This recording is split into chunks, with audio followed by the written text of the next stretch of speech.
Bonjour Joe, bonjour à tous. Merci de retrouver-nous pour la retransmission de cette PNQ à l'Assemblée nationale. Une séance assez exceptionnelle, jeudi après-midi. Jagdish, bonjour. Bonjour Jean-Luc, Joe, bonjour également auditeurs et internautes, bonjour. Alors, une PNQ qui pour accéder aujourd'hui le cas d'un bébé de 2 mois et demi qui finit retrouvé dans un état critique donc à l'hôpital du Nord et il est admis dans un shelter des autorités du ministère donc de la famille et de l'égalité du genre et le leader de l'opposition, Luc Duval, peut l'école les circonstances dans lesquelles ces enfants-là finissent malades. Nous rappelle que le week-end dernier, nous évoquons ce sujet-là, l'aura de plus. Et par la suite, finina Jagdish un post de Bruno Lorette sur sa page Facebook qui fait l'objet d'une plainte par la suite par le gérant de ce shelter qui peut dire qu'on ne peut pas respecter la privacy de ces enfants-là, mais l'enfant est dans un état critique. D'ailleurs, le ministre de la Santé fin confirmer cet après-midi que l'état de l'enfant donc est très critique. Et lui de l'opposition peut envie qu'on ait dans quelles circonstances ces enfants-là finissent malades parce qu'il nous rappelle shelter, c'est des enfants qui tirent dans le cocon familial, Jagdish, qui finit placé dans un shelter, et le shelter sous l'égide du ministère de l'égalité du genre. Comment tout ban shelters qui sous contrôle et surtout du ministère, du gouvernement, alors ça shelter concerné là, il trouve à Cap Malheureux et connu comme l'Oiseau du Paradis. Et là, Xavier Duval peut demander les circonstances qu'on rappelle Jean-Luc, également si le personnel du shelter est qualifié, donc ou bien je fin interdit de cette fonction depuis que l'enfant est malade dans la soirée, dans la nuit du samedi 21 octobre. Et Xavier Duval peut demander également à la ministre Koundoussa d'une qualification des 4 carers qui type travail donc ce soir-là. Alors aux enfants, c'est un petit fille qui finit admis dans soins intensifs, l'hôpital, placé donc actuellement sous respiration artificielle. Les retrouve dans shelter de Cap Malheureux, donc parce qu'il finit abandonné par ce maman et donc la maman alcoolique et Child Development Unit, il prend soin de l'enfant depuis le 9 septembre. C'est un cas, comme à beaucoup d'autres cas, que Child Development Unit peut prendre en considération, prend sous ce contrôle, donc avec l'aide, le financement du gouvernement. Depuis le 19 octobre, l'état de santé du bébé est détérioré. Et manager shelter il déjà donne une déclaration la police Grand B la situation. Mais un cas qui provoque, comme Jean-Luc fait rappel, une certaine controverse après qu'activiste Bruno Lorette il peut alléguer une négligence dans shelter, il publié un extrait de Occurrence Book du shelter et il pose question aux compétences personnelles de l'Oiseau du Paradis. Également, c'est là que Xavier Duval peut venir avec ces questions. Mais directeur shelter, en retour, Jean-Luc peut demander la police ouvert une enquête pour connaître comment extraire un extrait du Occurrence Book et du shelter, il fait donc un document qui est généralement confidentiel, comment ça est capable de publier l'eau Facebook, donc l'eau Internet. Alors, nous constatons qu'il sort des enfants dans shelter et il y a au moins une vingtaine et environ 600 enfants qui sous contrôle de Child Development Unit. C'est un réseau. Il y a différents réseaux qui sont concernés. Il y a le Residential Care Institution qui a une passerelle avant qu'ils enfants formés, donc entretenir pour qu'ils les parents prennent soin. Après, il y a aussi le foster care system, donc coup de famille temporaire, donc prend soin d'un enfant abandonné. Alors justement, Jagdish, la question du foster care et la question de l'adoption, c'est une option pour qu'ils enfants paraissent dans le shelter parce qu'ils placent un bébé lié au sein d'une famille qui va être prise en charge par une personne donc constamment alors qu'il y a un shelter il a aussi l'attention qu'il y a une famille pour un enfant donc d'ailleurs il a mis dans ce dernier rapport il met l'accent là le nombre d'enfants dans le shelter est-ce qu'il a l'attention capable de donner totalement à un enfant et d'autant plus là ne peut causer un bébé qui est malade. Donc, peut-être ça l'aspect là, qui Oui. sa PNQ là pour Qui- porter, c'est- quelle structure qui est en place là-bas, mais comment accompagne sa bébé qui est là-dedans. Nous pouvons aller en direction de l'Assemblée nationale pour le début de cette PNQ. Announcement. I have an announcement for you, honorable members. At the sitting of Tuesday last, after I ordered Honorable Bhagwan to withdraw from the chamber, during the remainder of the day's sitting, following his grossly disorderly conduct, pursuant to Standing Order 48 of the Standing Orders and Rules of the National Assembly 1995, Honorable Bhagwan uttered the following words to my address, I quote, "You are acting like an agent of the MSM, not as Speaker, an agent of the MSM. I consider the words uttered as being contemptuous and outrageous against the Chair, as well as casting aspersions on the impartiality of the Chair. Moreover, instead of leaving the chamber forthwith, as required, Honorable Bhagwan persisted in his grossly disorderly conduct.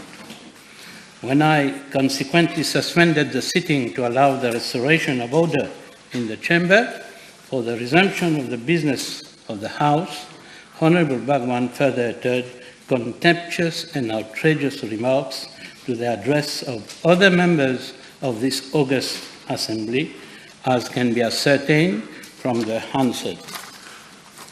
I am reporting this incident to the Assembly because, in my opinion, this type of incident and grossly disorderly conduct, if left unchecked, would represent serious challenges to the authority of the Chair and of the decorum and dignity of the Assembly.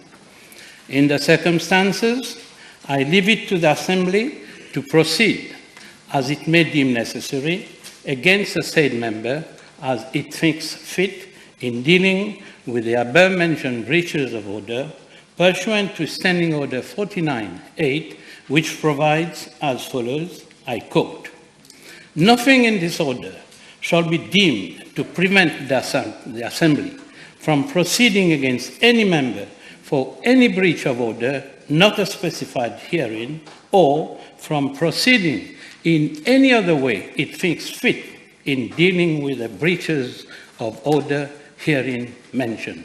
I thank you for your attention. Papers have been laid. Question. Honorable Leader of the Opposition. My question is addressed to the Honourable Minister of Gender Equality and Family Welfare. Whether in regard to baby S, who was in the care of Cap Malheureux Relay Shelter, also known as L'Oiseau du Paradis, she will state if she has ordered an inquiry into the circumstances in which the latter fell critically ill in the night of 21st October 2022, indicating A, if the relevant personnel of the shelter have been interdicted, pending conclusion of the inquiry, and B, the qualifications of the 4 carers on duty on that night. Mr. Speaker, sir, I thank the Honourable Leader of the Opposition to put this PNQ forward because it gives me the opportunity to shed some light on this case and hopefully prevent any speculative comments on the case. Mr. Speaker, sir, I am informed that on the 4th of August of this year, a case of child abandonment was referred by the medical social worker of Dr. A.G. G2 Hospital to the Child Development Unit of my ministry. It was reported that one Mrs. M, who had given birth to a baby girl on the 27th of July this year, had left hospital without being discharged and had abandoned the baby thereat. Consequently, on the 9th of September this year, following an emergency protection order issued by the Children's Court, the baby was placed at L'Oiseau du Paradis Relay Center, which is managed by the National Children's Council. Mr. Speaker, sir, I'm further informed that on the 20th of October, the baby was brought to SSRN Hospital for medical treatment as she had a few bouts of diarrhea. According to the medical report from the hospital, the baby was tolerating her feeds and was well perfused. She had a sore throat and congested nose, but otherwise had no other reported issues. Consequently, the baby was prescribed medicine and allowed to return to the shelter. On the 21st of October, the baby was given antidiarrhea milk and the prescribed medication.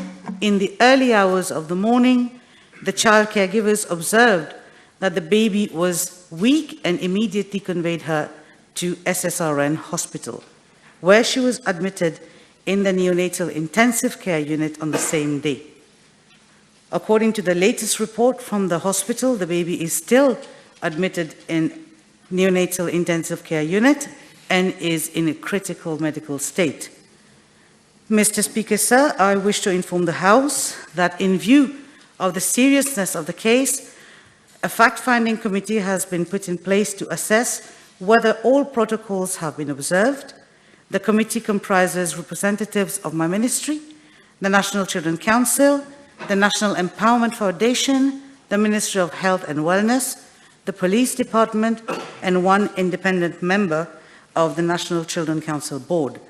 The committee has already met on the 25th of October, and its assessment is still ongoing. Mr. Speaker, sir, with regard to Part A of the question, the conclusions of the fact-finding committee will determine any actions or sanctions as appropriate. As regards to Part B of the question, Mr. Speaker, sir, I am informed that the 4 child caregivers who were on duty on the 21st of October possess the requisite qualification as per the scheme of service, which is as follows: a certificate of primary education and at least reckoned 2 years experience in working with children. All caregivers have been provided with an induction course as well as hands-on training and additional training on the following: the Children's Act of 2020 and Residential Care Institution for Children Regulation of 2022, the Child Protection and Child Abuse, on child care and identification of signs and symptoms of abuse, on management of children in care, handling of children, including handling of babies.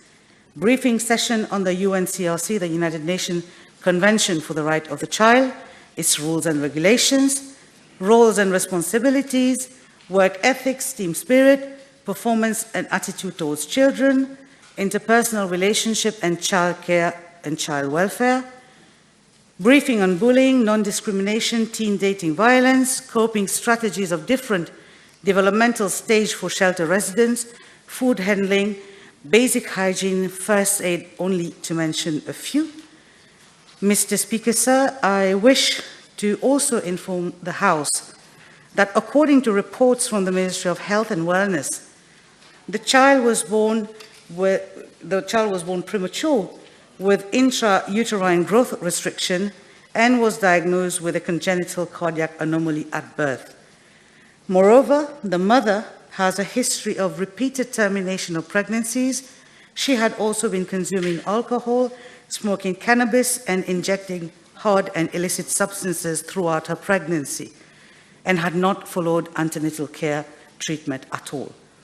Following the case of child abandonment, my ministry is closely following the matter with the police. Mr. Speaker, sir, it is very unfortunate that this child is critically ill today due to the neglect of the mother during her pregnancy. Here we have a child born in extremely difficult circumstances. My ministry has been on the forefront to provide her with all necessary care and support, and I am personally following up on the matter with regular visits to the hospital. Mr. Speaker, I'm pleasantly surprised with the announcement that there will be a fact-finding committee. We have some trouble hearing the Minister. I don't know if she wishes to remove her mask as is allowed nowadays. Now, I'd like to ask the Honourable Minister, firstly, who may have, if I've been told, may have missed it, who is chairing this committee, please, and the terms of reference. Mr. Speaker, sir, the fact-finding committee is being chaired by the Permanent Secretary of my ministry. Okay. Continue. I do not possess I don't have the terms of reference in front of me, but I'll be very happy to table it to the House. May I ask the Honourable Minister whether the terms of reference will include staffing standards, human resource requirements, specialized training that is required, also adequate management and supervision, in particular, the need to standardize the standards in the public sector shelters with the private sector shelters. Will the terms of reference include all of these items? Mr. Speaker, sir, the terms of reference of this fact-finding committee will be limited to ascertaining that all protocols pertaining to this particular case have been followed or not followed, and the recommendations will be based on the case for this case in particular. I'd like to ask the Minister to consider enlarging you will understand from the questions that I'm going to put to you, that there's a need to enlarge the terms of reference to include everything. Now, this child, as we are told, fell ill on a night. She took her milk about at 7:30 p.m. and did not wake up at all during the night, and it was only in the morning that she was taken to the hospital. Now, can I also, Honourable Minister, whether she has made preliminary inquiries to find out what happened during that night, why, when she didn't wake up to take her milk after 3 hours, say, she wasn't woken up, and why alarm bells did not ring immediately to be taken to hospital, and secondly, whether there are protocols in place for night emergencies, and if so, would she table these protocols? Mr. Speaker, sir, there are definitely very strict and well-established protocols for night rounds, and allow me to inform the House that according to Section 10(5)(b)(1) of Residential Care Institutions for Children Regulations of 2022, the ratio of caregivers is 1 to 5 to begin with. I will come to your question. The protocol for the night shift, which you've asked, is that one caregiver is always present in the baby section, and that every 2 hours rounds are carried out to make sure that babies are faring well. On the night of the 21st of October, Mr. Speaker, sir, there were 12 residents and 4 caregivers who were in attendance. As to what exactly happened and whether these protocols were respected or not, Mr. Speaker says that this is precisely the reason why the fact-finding committee has been established to make light on what happened exactly between those hours. I understand that there are cameras at the shelter. I presume that the Minister has arranged for these cameras to be secured so that they can be used for the inquiry. Let me ask the Honourable Minister, therefore, my question was protocol for night emergencies. Do you have this protocol? Is it written? I presume it must be written somewhere. And would you like to share these protocols with this House? The protocols are in place. They are not with me at the moment. I'll have to see whether they can be tabled to the House, but the protocols are in place. Well, we hope. I don't see anything that would preclude you from sharing this. May I ask the Honourable Minister, I come back to this question. I understand that the child has meningitis. Now, everyone knows that meningitis, not being a doctor myself, has to be treated within hours. Otherwise, it's often too late. This is why the question of from 7:30 p.m. onwards, it took 12 hours for the child to be taken to hospital. This is why I'm coming back to this issue, which is an issue of life and death for this poor child. Why the child was not taken to hospital at night, as I presume is in your protocol. Why? Because a child is in a tragic situation at the moment. I completely agree with the Leader of the Opposition that this is a very unfortunate case of a critically ill child. But myself, not being a medical doctor, I have been informed that the symptoms and diagnosis of meningitis in infants is often masked as what was diagnosed initially as bouts of gastroenteritis. It is only yesterday or very recently that the diagnosis for meningitis was established, and even that, the bacteria that will confirm this diagnosis has yet to be established. Okay, so we'll wait to the fact-finding report to know why she wasn't taken immediately at night to the hospital when she didn't take her milk. I don't think the minister addressed that part of my question. I'd like to ask the Honourable Minister this question. The baby was premature and had obvious medical conditions, which I've just stated.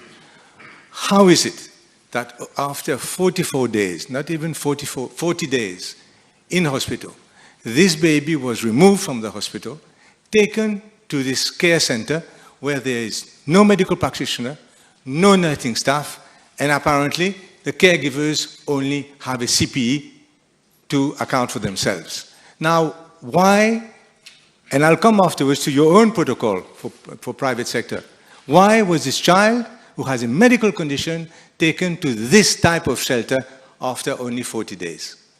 Mr. Speaker, sir, any child referred to the Child Development Unit of my ministry from the hospital is done so up by being medically discharged. So it is not as if the personnel of CDU has gone and plucked the child from the hospital and brought it to the Cap Malheureux Relay Center. I should also like to point out, Mr. Speaker, sir, that again, the personnel, the caregivers at any shelter for that matter are not doctors like you are not or I am not, but they have the requisite qualifications to take care of our babies. No, Minister, she is aware, I presume, that at this present moment there's an expression of interest issued by her ministry for private sector shelters. And in that expression of interest, where the child has a medical condition, this is part 3, it says here that the shelter should have a medical practitioner, a specialized nursing officer, and that the caregivers should have, section 4 here, caregivers should be aged 25 and over, have a school certificate, and have a diploma in nursing. These are for children in the private sector who have medical conditions. You have yourself admitted that this child had a medical condition. This is my question. And now you tell me that CPE is okay. It's not according to your own terms of reference. That's what I'm saying. Mr. Speaker, sir, we have to understand, and the House needs to take note, that the L'Oiseau du Paradis at Cap Malheureux is not a shelter.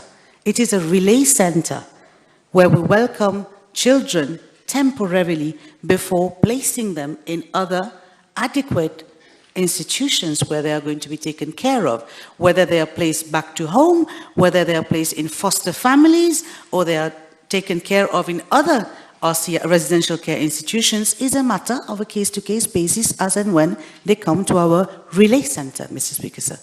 The Minister will know that children stay in this relay center for months and months. I don't need to quote the figures for that. What's in the name? I'm not worried about the name, whether it is relay center with L'Oiseau du Paradis.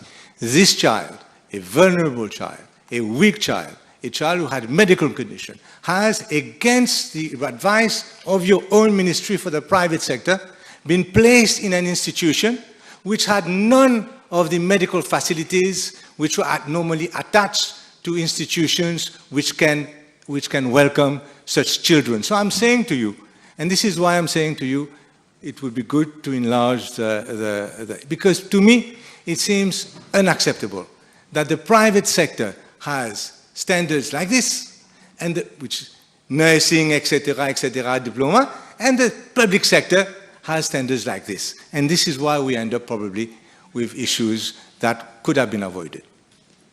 Mr. Speaker, sir, allow me to make this clear that when this baby was discharged by the hospital, at G2 hospital, the baby did not present any symptom.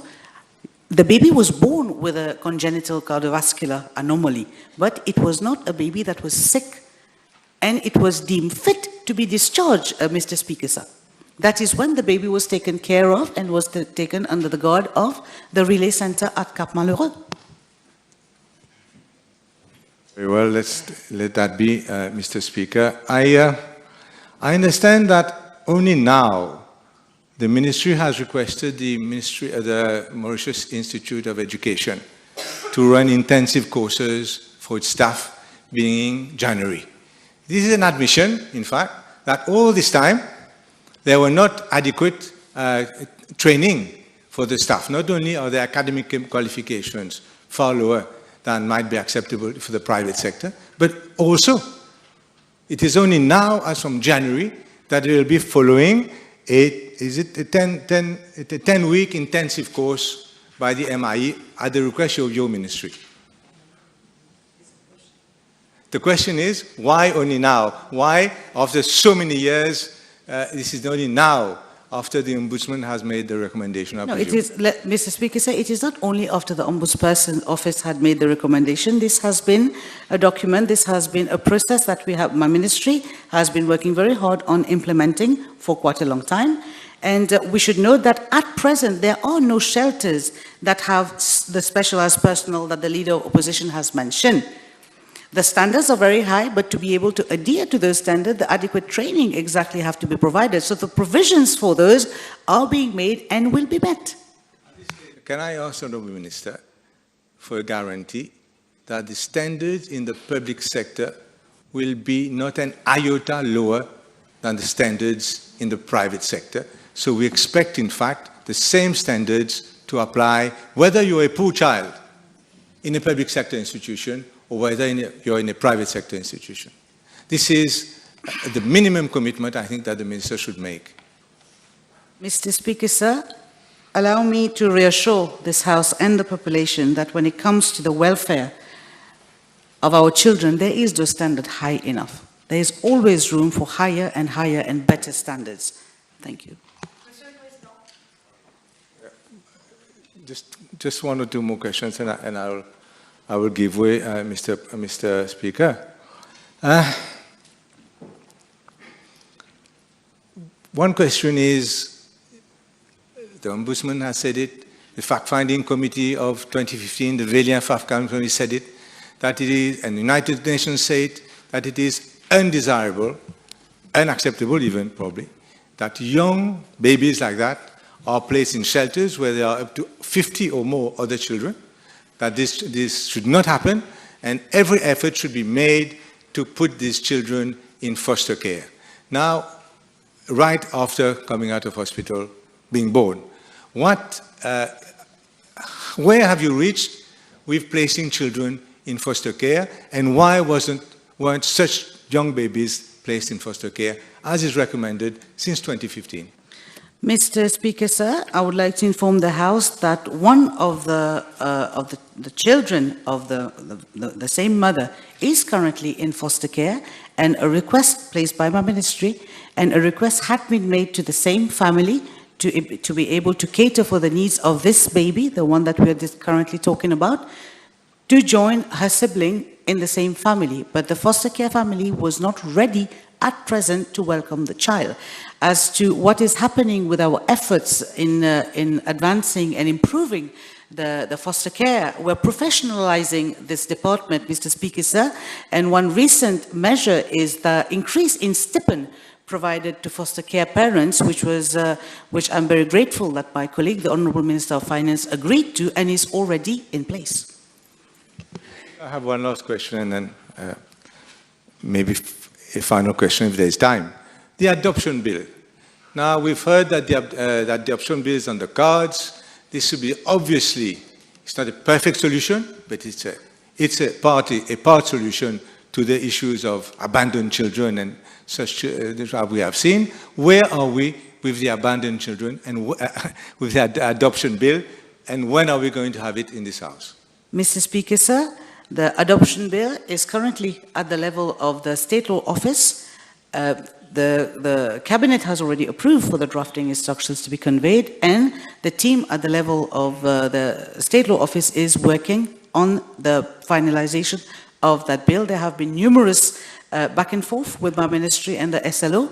I have no doubt that I will be bringing this piece of legislation imminently to the House, and I'm very happy to see that the Honourable Leader of Opposition agrees that although it might not be the magic solution to our problem, it will streamline a lot of procedures when it comes to adoption of our children and somehow alleviate this burden when it comes to cases like these in our relay centers and our residential care institutions. And I'm hoping that when the bill does come to Parliament, which it will very shortly, you will have the same good sentiments during the debates.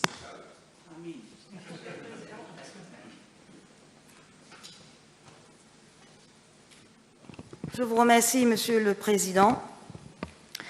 La ministre est-elle au courant des gros manquements au shelter de Cap-Malheureux? Pas de stérilisateur de biberons pour stériliser les biberons, mais dans un bol en plastique. Caméra dans la salle de repos pour visionner les female caregivers qui dorment. Toilettes cassées, salle de bain souillée, problème d'hygiène, t'es pas au courant même, tu continues voyager, promener dans Dubaï.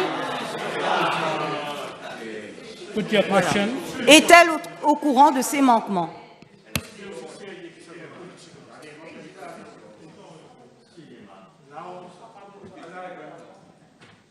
Mr. Speaker, sir, I cannot comment on pieces of paper being flashed and waved around in this August Assembly, as is very often done by members of the opposition. I cannot judge the authenticity of what you're waving at, the honourable member is waving at me. I would really like it if you could table those pictures and the authenticity of which could be confirmed to me before I can say anything on the matter. Thank you. Honourable Amir. Thank you, Mr. Speaker. The Honourable Minister mentioned very clearly that this very unfortunate baby had three major issues. It was born preterm. It was the birth of a baby out of a mother who had extreme, enormous risks. Thirdly, the baby had congenital malformation. My question is, was your ministry comfortable that such a baby that has so much risk of post-term will be transferred to a shelter where there is no medical surveillance? Thank you. Mr. Speaker, sir, this is the same opposition who has on numerous occasions criticized when we leave our babies in hospital for a lengthy amount of time. The baby was medically discharged and medically deemed fit to be discharged from a hospital and placed in a residential care institution. The decision does not rest with my ministry. That is a decision that is made by qualified medical personnel like yourself. La ministre ne pense-t-elle pas qu'il serait souhaitable que le Fact-Finding Committee soit présidé par une personne indépendante et non le PS, qui pourrait être juge et partie quand le shelter tombe sous la juridiction du ministère? Mr. Speaker, sir, the committee comprises of not only officials of my ministry, it comprises of officers from the police department, from the Ministry of Health and Wellness, the National Empowerment Foundation, and independent members of another board. So I can reassure the House that the responsibilities that will rest on the fact-finding committee will be carried out judiciously. May I know from the Honourable Minister whether, according to the protocol, being given that this relay falls under government purview, whether there is any protocol requiring the assistance of a doctor, whether there is any doctor on call which can be called, and if there is such a case, why was the doctor not called on that night? Mr. Speaker, sir, there are regular established doctor's visits that are carried out at the level of the relay center. There are established protocol with the Ministry of Health where we have follow-up on all our residents, whether it is at the level of community health centers, area health centers, or to the hospital. This was deemed an emergency, and in emergency, you would have done the same thing and taken the baby to the hospital straight away, instead of waiting for the doctor to come to the shelter.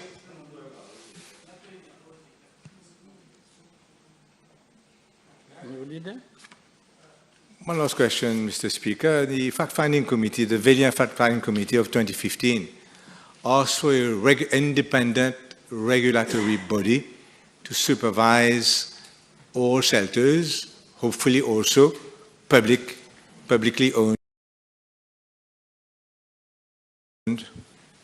ministry shelters. Where are we with the setting up of this regulatory body? Mr. Speaker, sir, I welcome this question from the Honourable Leader of the Opposition. Most of the recommendations stipulated in Le Rapport Vélien have already been implemented when it comes to the residential care institution through the residential care institution regulations of 2022. I'm sorry, except the setting up of this authority, which is currently being worked on. No question? Your question? Thank you very much, Mr. Speaker. Can I come back to the question put by my colleague, Honorable Omia? In relation to established protocol, we are talking of a patient, of a child, of a baby who's at risk. How is it that this child was discharged, notwithstanding that there is no foster parent available? Why is it that there was no special ward in the hospital to ensure that these at-risk children are kept in hospital? Again, Mr. Speaker, sir, let me make this very clear. Discharging a child, or anybody for the matter, is not the purview of my ministry or the responsibility of my ministry. This is done so by the personnel of the hospital. So I cannot answer your question, Honourable Member of the Opposition, as to why the child was deemed fit to be discharged from the hospital. But once the child is discharged, she was taken very good care of at my shelter. It is not my decision to discharge somebody. Yeah, it's okay. Oui, la ministre peut-elle informer la Chambre du time frame qui a été accordé à ce comité pour compléter l'enquête, s'il vous plaît? Mr. Speaker, sir, I will happily table the terms of reference of the committee to the House because I don't have the details right now in front of me. Can I also ask the Honourable Minister whether she will happily table the findings of the fact-finding committee and make it public, except, of course, for the medical conditions of the baby, which is confidential? Mr. Speaker, sir, allow me first to take cognizance of the findings of this committee before deciding whether it is appropriate to be tabled or made public. Mr. Speaker, sir, allow me to just add one very important thing. We should not over here miss the aim of the situation at hand. And this is a case of a very unfortunate baby who is seriously ill.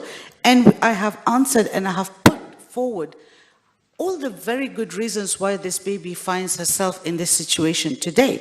And here we are talking about the preventive measures that is being taken by this government. We're talking about the bill that is going to be presented later on in first reading by my honourable colleague, the Minister of Health, Dangerous Drugs Amendment Bill. We're looking at the source of the problem, where a mother had been injecting herself with hard drugs. And eventually, it is important to see the context in which this baby is here today. It is very important to realize that. And I would urge not just the members of the opposition, anybody who is finding it correct to do so, to stop using this as a platform for any kind of gain, any political gain, because c'est malheureux. C'est malheureux. I'm a little bit surprised at what the Honourable Minister said, as if it is the baby's fault. No, I never said that. That the mother... I never said that, Let me Mr. finish. Speaker, sir. I'm giving it a chance to clear this up also. You should not give the impression that it is the baby's fault that it is there. Therefore, it is now in your care. Whether the mother was this or that, that is not the concern of the baby. The baby must be given 1,000% support to survive and to thrive and to live a good life. So I regret the fact that the Honourable Minister has brought the status of the mother in a PNQ dealing with the baby. Mr. Speaker, sir, there was no question, but I will indulge the Leader of the Opposition.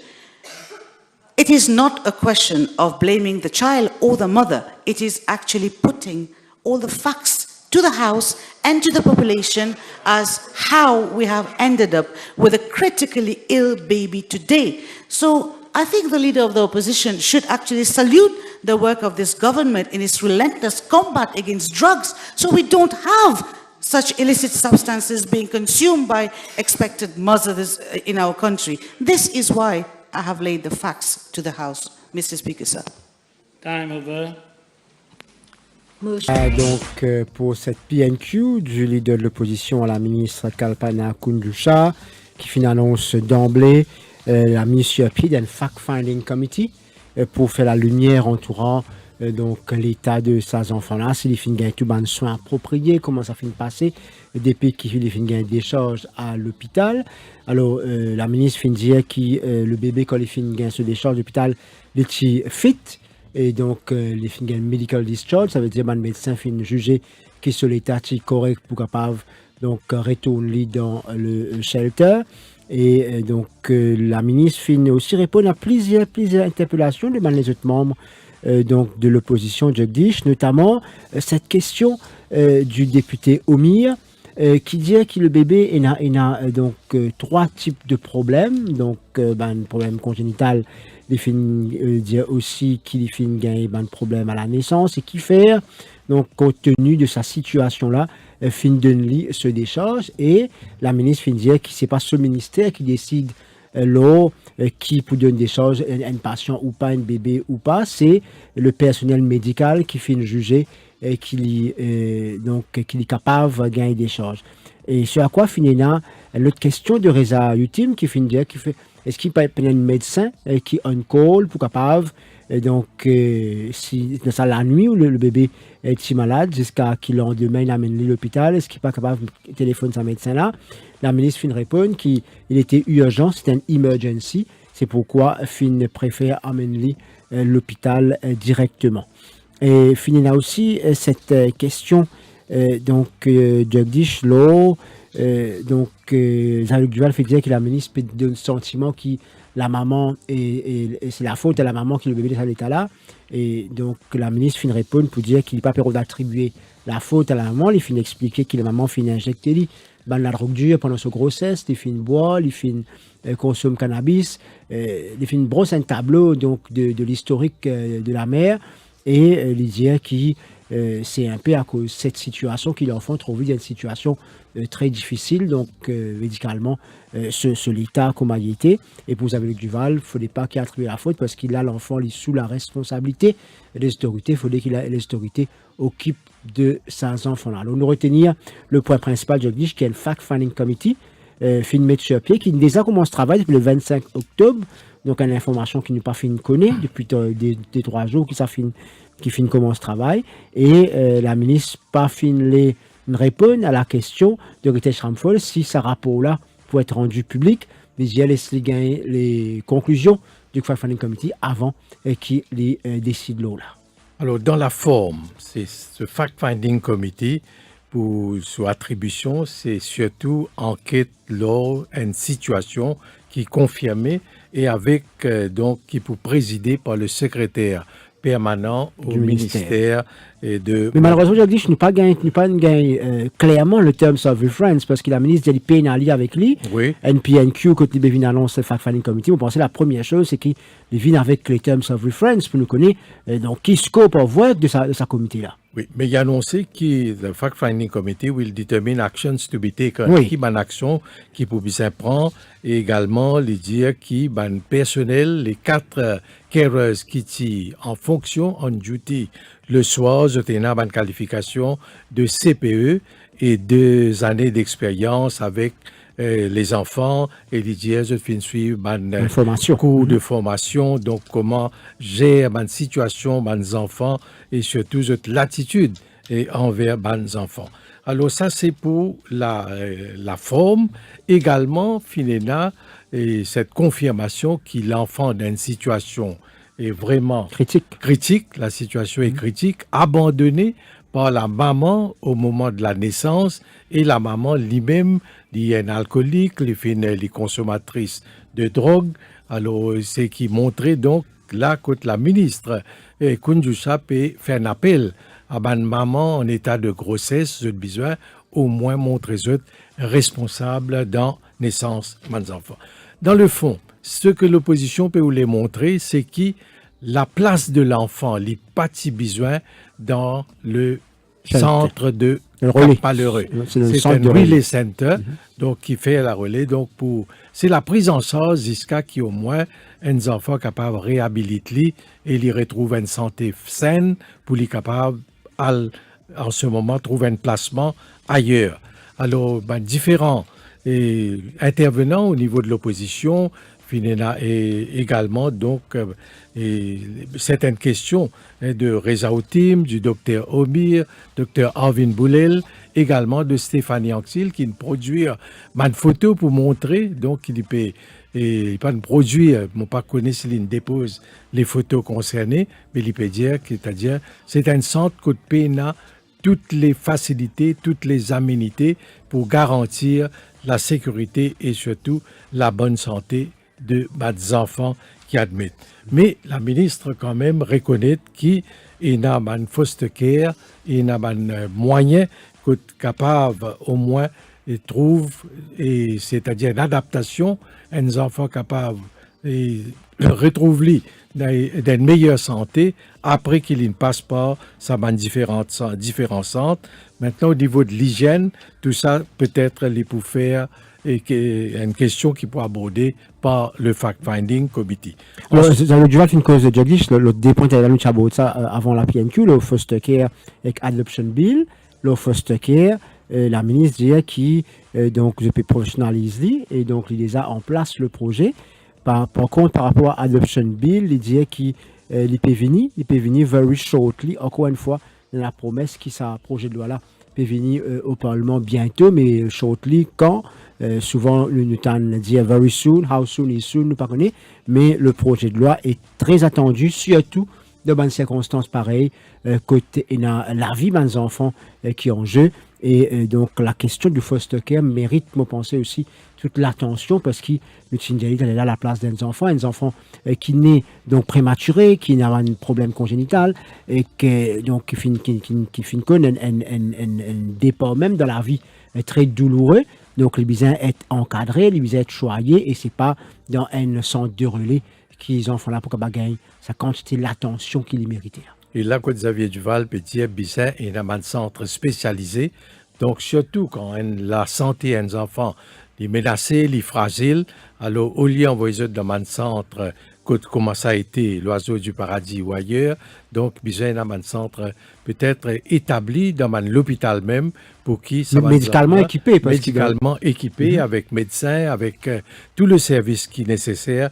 Donc Xavier Duval fait faire également et Jean-Luc, la comparaison qui est là dans le secteur privé, c'est-à-dire une institution privée, je t'offre tout ça, une aménité, toute une garantie, et là, il invite le gouvernement, la ministre concernée, donc veiller qui nous upgrade, c'est-à-dire nous améliore la situation dans un centre de santé et dans un centre de caring pour les enfants. Mais surtout, donc, il faut mettre l'accent, le protocole et donc une recommandation qu'il fait pour un centre privé et avec l'État, il n'est pas pareil, le standard n'est pas comparable. Et le Duval peut demander est-ce qu'il n'est pas capable de faire tout ça dans un centre-là, harmoniser, donc il y a un même standard à la fois dans les centres dans le privé et les centres qui sont gérés par les autorités.